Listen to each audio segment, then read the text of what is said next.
Llegamos a la etapa final de Panorama Político. Muchas gracias por acompañarnos esta noche de sábado. Habíamos hablado ya de estos dos escándalos, pero creo que dejamos fuera de la ecuación, fuera de la discusión, un tema clave, aunque ya lo habíamos mencionado de alguna forma, que es el caso del señor López Villatoro, conocido en el mundillo político y legal como el rey del tenis. Este hombre fue esposo de Suri Ríos, se le acusó en algún momento de traer muchas cosas de contrabando, más o menos en esa etapa que es entre 1999 y 2002, también comienza a gestar varios movimientos dentro de los grupos de abogados y hoy se le conoce como una persona y no está sindicado, hay nada más una orden para que se mantenga en el país, pero sí estamos hablando de alguien con mucho poder entre los políticos y casi como un padrino, un vínculo entre políticos y abogados y jueces. Con este destape que tenemos del caso del magistrado y sus vínculos con el rey del tenis, ¿se le amarra a un actor importante o todavía habrá que esperar que las investigaciones prosperen más? Yo creo que lo más prudente sería esperar primero para conocer en detalle qué es lo que CICIG le va a señalar a López Villatoro. López Villatoro, como lo decías, principalmente se le conoce por ser una persona, si no es que el único capaz en cuestiones gremiales del Colegio de Abogados, pues el de juntar un montón de intereses como los que mencionabas. Parece entonces que, por lo tanto, tiene un poder sobre las circunstancias que puede decidir el colegio, como la elección de cortes. Ahora, ¿qué tanto, digamos, si se podrá demostrar al final si esos casos en los que se dice está involucrado funcionaron en favor de sus intereses a cambio de haber participado él en su elección? Eso es un panorama bastante complejo investigativamente y que todavía tendrá que definirse. Porque en muchos casos no rastreas dinero, rastreas favores, rastreas alianzas o colocar a gente en ciertos puestos. Si uno le pregunta a los magistrados, si uno le pregunta prácticamente a cualquier abogado, ¿conoce a López Villatoro? Sí, lo conozco por el gremio. ¿Tiene alguna? No, nadie, pareciera que nadie lo ha tratado en una relación más que, digamos, gremial. Sin embargo, López Villatoro pareciera el padrino de muchísimos magistrados en la Corte de Apelaciones, de la Corte Suprema de Justicia, incluso para esta última elección de magistrados de la Corte de Constitucionalidad. Entonces, creo que sí me parece muy difícil considerar que una investigación pueda adentrarse tanto para rastrear todos estos casos en los que López Villatoro habría tenido cierta incidencia, pero de que la hay y definitivamente sin ni siquiera ostentar algún puesto dentro del Estado, ¿verdad? Simplemente el poder que tiene económico y político. Y es que ha sido tan evidente en las elecciones de presidente del Colegio de Abogados como él se sabe entre el mismo gremio que siempre está apoyando a una planilla, en algunos casos ha llegado, en otros, como lo es la última elección, me parece que es la planilla contraria a la que él estaba promoviendo, pero sí, es un ícono en el gremio. No de ejemplo, pero sí se conoce, sí, bueno, lo hemos visto en las elecciones. Dependiendo quién te cuente la historia, puede ser un ejemplo, porque gestionaba incluso becas para gente que se iba a España a estudiar 6, 7, 8 meses, maestrías y cosas así. Entonces, depende quién te cuente la historia, puede tratarse de alguien muy bueno o muy malo, porque tampoco es que los grupos opositores sean un pan de Dios. Claro, pero ahí también se confirma que no hay ningún favor gratis, ningún almuerzo gratis, como es el famoso dicho. Y también que las elecciones, sobre todo a estos puestos, tienen una necesidad considerable de recursos, por cómo están planteadas al final.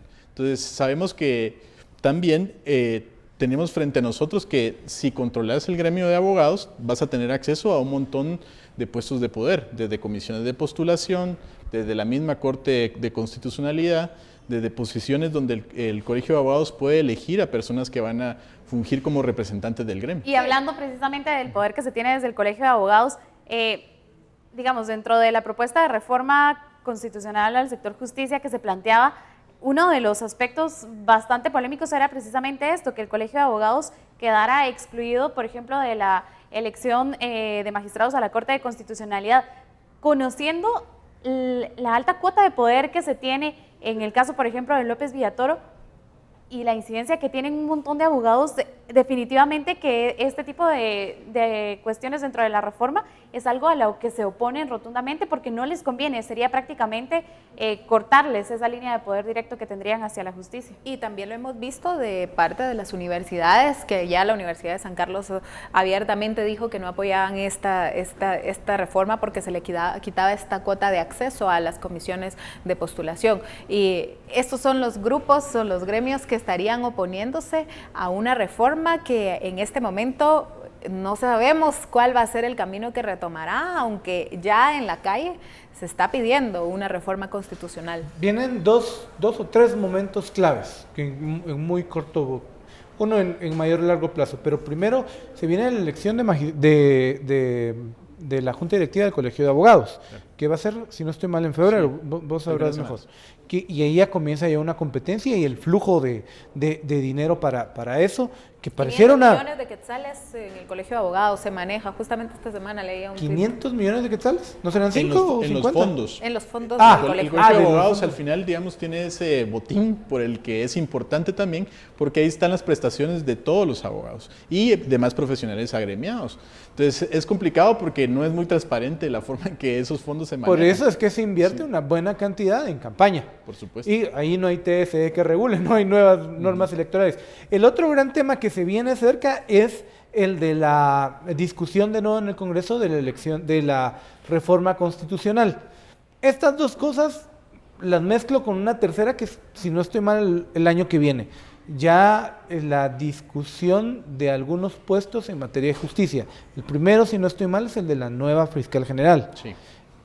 ¿Qué tanto va a influenciar estos dos eventos que tenemos aquí cerca para ese y para el que va a ocurrir dentro de 4 años, no, 2 años, que es la elección de nuevos magistrados de la Corte Suprema de Justicia? ¿Cómo lo ven? Yo lo veo complicado principalmente porque no hemos resuelto el tema de cómo mejorar esa selección. Aún no tenemos claro, por ejemplo, si las tablas de valoración funcionan o no, porque estoy seguro que si ve las calificaciones de los magistrados que están en la Corte Suprema y que se han tenido que ir por casos de corrupción, son altísimas. O sea, son reconocidos académicos. Entonces, ¿desde dónde también comienza el problema de corrupción? ¿Será que desde las mismas universidades también, que al final avalaron a que personas como estas llegaran a tomar cierta notoriedad dentro de sus instituciones? Porque todos eran académicos en su mayoría. Con doctorados, incluso con Douglas Charchal y el señor... Con libros publicados, catedráticos de las universidades. O sea, ves que al final no es un problema ni de capacidad, sino más bien de la forma exactamente en que nosotros vemos el ejercicio de la abogacía. En sus términos completos, desde ser abogado defensor, ser abogado desde una judicatura, o sea, todo al final tiene esa relación con cómo nos vemos, apropiarnos de una riqueza lo más pronto posible, sirviendo, digamos, al país a través de una función pública, honestamente, o sea, ¿cómo? A ver, pregunta final, 20 segundos para cada uno. ¿Cómo va a influenciar estos escándalos que ahorita vimos en la discusión en el Congreso de la República? ¿Va a acelerar, va a facilitar, como la mencionaba la fiscal general, que le entremos a aprobar una reforma constitucional que mejore los temas en materia de justicia, las elecciones principalmente, o simplemente lo va a trabar más? ¿Cómo lo ven? Yo creo que agudiza la presión en el Congreso, sin embargo todavía hay grupos de opinión que están en contra de la reforma constitucional y creo que ahí es donde va a estar el principal frente para esta reforma. Yo creo que la discusión va a estar bastante apretada. Recordemos que los magistrados que están es porque los mismos diputados los eligieron, así que es pedirle realmente a los diputados que hagan algo que está en contra de su voluntad, así que creo que sí se va a intensificar todavía la discusión. Yo también lo veo difícil, sobre todo porque las posiciones ya fueron fijadas, es decir, ves el interés de ciertos diputados hacia el no desde ya. Y no creo que eso vaya a cambiar ni tampoco los presione estos nuevos casos, porque ya habían casos de corrupción y no los presionaron lo suficiente. O sea, ven la tormenta y no se arrodilla. Sí. Que es el caso de Blanca Stalin.